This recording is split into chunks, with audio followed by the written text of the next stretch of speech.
Au lendemain des manifestations organisées par la jeunesse togolaise, les organisations de la société civile tirent la sonnette d'alarme face à ce qu'elles qualifient de dérive autoritaire. Dans un communiqué publié le 27 juin 2025, elles dénoncent une répression sanglante, évoquent des actes de torture, des intrusions dans les domiciles, et la découverte de plusieurs corps dans les plans d'eau. Elles exigent l'arrêt immédiat des violences, l'ouverture d'enquêtes indépendantes et appellent à une mobilisation nationale pour mettre fin au silence imposé par le régime.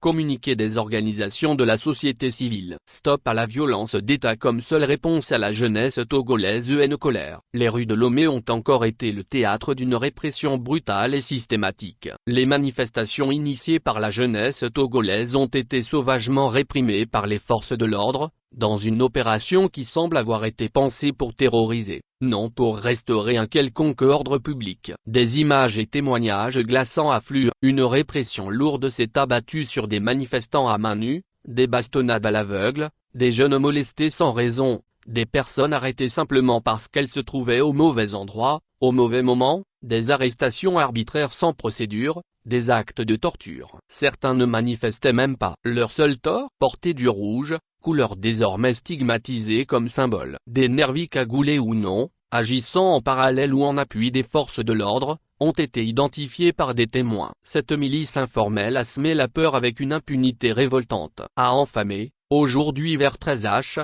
alors qu'il n'y avait aucune manifestation, des habitants nous ont expliqué comment des éléments des forces de l'ordre ont défoncé des portails pour faire irruption dans des domiciles. Ils ont défoncé les portes des chambres pour finalement partir avec deux jeunes qui étaient en train de tranquillement manger du riz. Les conséquences humaines sont lourdes, plusieurs blessés, dont certains gravement atteints, nécessitent une intervention chirurgicale pour fracture. Une répression sans distinction, sans retenue, qui frappe aveuglément. Le drame a pris une dimension encore plus funeste avec la découverte, dans le 4e lac à Akodesewa, de deux corps sans vie. Les premiers éléments recueillis auprès de proches et de témoins laissent à penser qu'il s'agirait de deux membres d'une même famille, originaires d'un pays voisin disparu dans la nuit du 25 au 26. De forts soupçons orientent vers des éléments des forces de l'ordre qui auraient procédé à leur interpellation. Deux autres corps ont été repêchés cet après-midi dans la lagune de Baie. Des témoignages concordants font état d'au moins un autre corps non encore sorti de l'eau. Cette escalade dans la violence traduit une chose: le pouvoir a choisi la brutalité comme seule réponse à un peuple qu'il refuse d'écouter. Plutôt que le dialogue, c'est la matraque et le silence qu'on impose. Plutôt que la justice, c'est la peur qu'on instaure. Nous dénonçons fermement cette dérive autoritaire. Nous saluons avec force et respect le courage admirable et la détermination sans faille de la jeunesse togolaise. Face à l'oppression, à la peur et à la répression violente,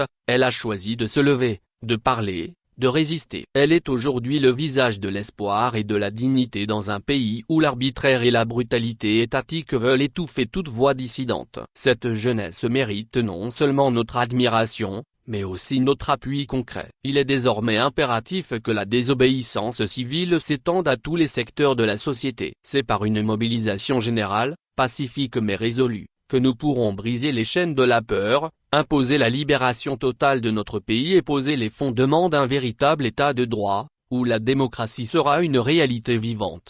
Nous exigeons l'arrêt immédiat des violences exercées par les forces de l'ordre, l'ouverture d'enquêtes indépendantes pour identifier les responsables, qu'ils soient en uniforme ou non, et les traduire en justice. Il en va de l'honneur de notre pays et de la nécessité de protéger les droits humains au Togo. Nous appelons la communauté internationale à se saisir d'urgence de cette situation préoccupante qui menace la paix et la cohésion sociale. Trop de sang a coulé, trop d'injustices ont été commises dans l'ombre. Il est temps d'y mettre fin. Le peuple togolais mérite mieux que le silence, la peur et la violence. Le peuple mérite la vérité. Le peuple mérite la justice. Le peuple mérite la liberté. Fait à Lomé, le 27 juin 2025. Pour les OSC, Pierdos Sekwe David. Signataire, Front Citoyen Togo Debout. Novation Internationale. Ato, Aja, Abej, Rejadod, MMLK, SPBT, Azatept. Tournons la page Togo.